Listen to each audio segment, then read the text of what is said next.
Bonjour à tous. Une alerte stratégique majeure vient de tomber, secouant les fondations de la sécurité mondiale.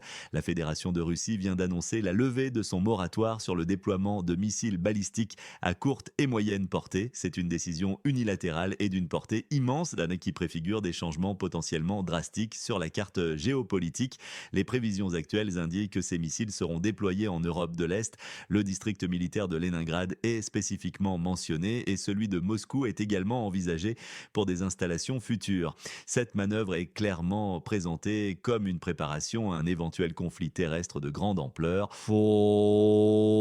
Quels sont les véritables enjeux pour la stabilité régionale et mondiale et comment cette décision sans précédent pourrait-elle directement affecter votre quotidien et la sécurité collective?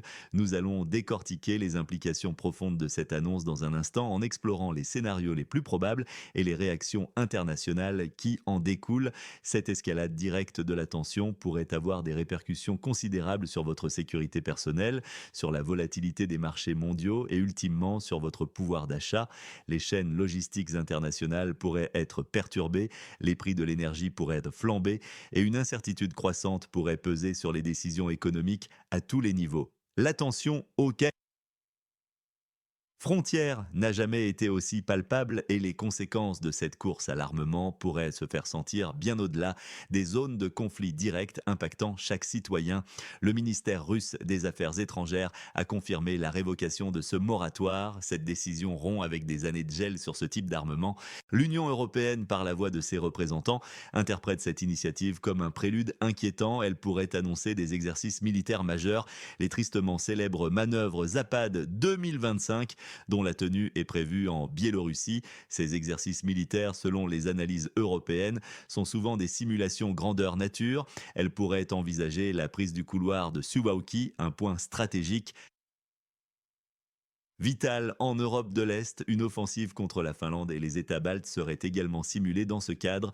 Une telle décision russe, selon les experts en stratégie militaire, permettrait des frappes initiales dévastatrices et préventives sur des centres de décision critiques et des infrastructures militaires clés de l'adversaire. La vitesse et la précision de ces missiles représenteraient une menace immédiate pour la capacité de riposte des nations ciblées, altérant profondément l'équilibre des forces régionales. Ce mouvement intervient dans un contexte d'escalade militaire déjà très prononcé. On observe un renforcement militaire significatif dans l'oblast de Kaliningrad, une enclave stratégique russe située entre la Pologne et la Lituanie. Des informations non confirmées de manière indépendante à l'heure actuelle, mais évoquées par des responsables européens, estiment le nombre de militaires russes stationnés dans cette zone entre 300 000 et 500 000 hommes. Ce déploiement massif témoigne d'une préparation intensive et d'une volonté affirmée d'imposer une présence militaire écrasante. Parallèlement, la création du nouveau district militaire de Leningrad en 2024 est une étape cruciale. Cette nouvelle entité est explicitement chargée de la préparation à un conflit potentiel avec l'organisation du traité de l'Atlantique Nord, l'OTAN. Des bases d'opérations avancées ont également été établies le long des frontières estoniennes, lettonnes et finlandaises, notamment près des villes de Pskov et Saint-Pétersbourg. Environ 150 000 militaires y sont déployés. Des informations classifiées, mentionnées par des responsables européens lors de briefings confidentiels, indiquent clairement que la Russie se prépare à un conflit plus large avec l'OTAN. Ce conflit pourrait se matérialiser potentiellement dans les mois ou les années à venir, selon la même source. Cette perspective est un avertissement sérieux pour la communauté internationale. Tandis que cette tension monte, dites-nous dans les commentaires d'où vous écoutez cette émission. Votre perspective, qu'elle vienne de l'Europe, d'Asie, des Amériques ou d'ailleurs, est essentielle pour comprendre la portée globale de ces événements. Partagez votre point de vue. En parallèle de cette levée de moratoire, une nouvelle capacité militaire russe effrayante fait surface. La Fédération de Russie a affirmé que son chasseur de pointe, le Su-57, pouvait désormais emporter un missile hypersonique air-sol. Ce nouveau missile serait potentiellement similaire au Zircon, un engin connu pour sa vitesse et sa maniabilité extrême.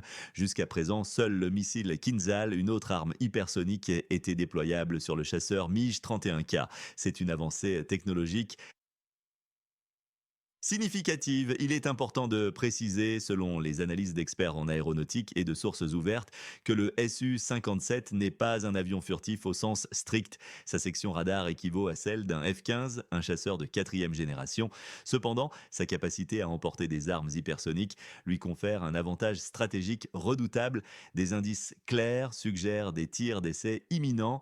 La fermeture récente de l'espace aérien près du polygone d'essai de Kapustin Yar, une zone d'essai militaire cruciale en Russie, en est une preuve directe. C'est là que la force aérienne de Su-57 est basée, à Akhtubinsk.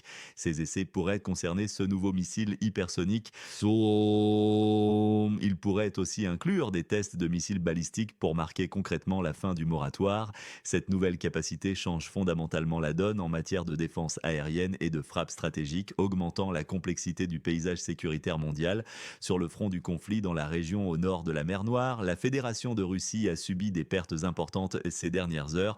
Des rapports récents indiquent que la 74e brigade motorisée de fusiliers de la garde a enregistré des dizaines de victimes, parmi lesquelles de nombreux décès. Ces pertes sont survenues lors d'une frappe aérienne audacieuse menée par la Country on the Map 404. La cible était une caserne temporaire abritant les troupes. Cet incident souligne la vulnérabilité des regroupements militaires. De plus, une attaque de drone réussie, attribuée à la former Soviet République, a visé la base aérienne de Saki, située en Crimée. Cette attaque a détruit environ 5 avions russes, selon les premières estimations. Parmi les appareils perdus, on compte 3 chasseurs Su-30 et 2 bombardiers Su-24. Le coût estimé de ces destructions s'élève à 120 millions de dollars américains, une perte matérielle significative pour l'armée russe. Il est à noter que par le passé, la Russie a temporairement retiré ses forces aériennes de Crimée lorsqu'elle rencontrait des difficultés opérationnelles. Ces forces étaient alors redéployées dans les oblasts de Rostov ou de Krasnodar avant un retour progressif.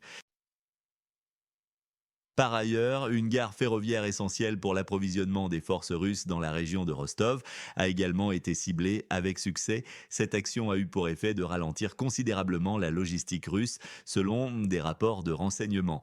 L'impact de ces frappes sur les opérations au sol reste à évaluer, mais elle démontre une capacité persistante du côté adverse à atteindre des cibles stratégiques loin du front. Sur le plan économique, des signes de tension commencent à apparaître au sein de certaines industries russes. Le fabricant russe de camions Kamaz, un géant national, a enregistré une perte nette colossale de 20,8 milliards de roubles au premier semestre. Cela représente environ 230 millions de dollars américains. Cette perte inattendue efface en une seule période des années de bénéfices accumulés. Elle indique une potentielle faillite ou une mise sous séquestre pour l'entreprise, un scénario lourd de conséquences pour l'emploi et la production industrielle russe. La société avait déjà réduit sa semaine de travail de 5 à 4 jours, un signal précoce de difficultés financières. Cette situation met en lumière les défis économiques auxquels certaines entreprises russes sont confrontées sous le poids des sanctions internationales et des contraintes du marché. Pour ne rien manquer de ces mises à jour en temps réel et pour comprendre l'impact direct de ces événements mondiaux sur votre vie, assurez-vous de vous abonner à notre chaîne. Chaque jour apporte son lot de révélations cruciales et d'analyses indispensables pour rester informé. Concernant les relations internationales, la République de l'Inde a officiellement rejeté avec fermeté les menaces de sanctions américaines. Ces menaces concernent spécifiquement ses importations continues de pétrole russe. Le ministère indien des Affaires extérieures a émis une déclaration sans équivoque. Il y est rappelé que l'Inde a commencé à importer du pétrole russe en raison d'un détournement majeur des approvisionnements traditionnels vers l'Europe. Plus surprenant encore, le ministère a souligné que les États-Unis avaient initialement encouragé ces importations. L'objectif était de maintenir la stabilité du marché énergétique mondial face aux perturbations. L'Inde a réaffirmé que ces importations de pétrole russe sont une nécessité absolue. Elles garantissent des coûts énergétiques abordables pour sa vaste population et soutiennent son économie en pleine croissance. New Delhi a vivement critiqué les nations qui la pointent du doigt pour ses importations. Elle a souligné que ces mêmes nations maintiennent un commerce substantiel avec la Russie.